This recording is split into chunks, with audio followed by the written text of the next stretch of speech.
Chapter 10, Mishnah 3. The Mishnah continues its discussion about a piece of corpse in a house that has an opening in its roof smaller than a tefach square. Specifically, it considers the law where a kazayis of corpse is partially under the roof and partially under the opening.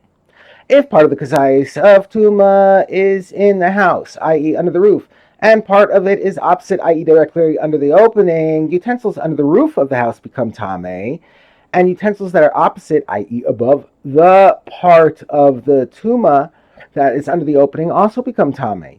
Utensils under the roof become tameh because they are in the same ohel as the part of kazayis under the roof, and utensils above the part of the kazayis that is under the opening become tameh because they're in the path of that piece's tuma, which travels directly upward to the sky.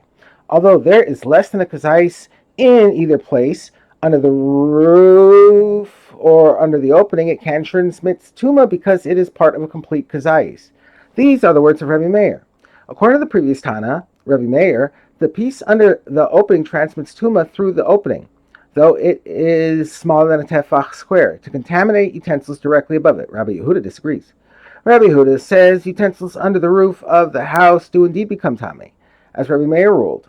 However, utensils opposite, i.e. above the tuma, remain tahor if they are above the opening. In Rabbi Yehuda's view, even if there is an entire kazayis under the opening, and certainly if there is less than the kazayis, it cannot transmit tuma to utensils above the opening, because in this case, the tuma cannot go through an opening smaller than a tefach square. He reasons that since the piece under the opening is part of the piece under the roof, and the piece under the roof certainly cannot transmit tuma through such a small opening, it prevents the piece under the opening for doing so.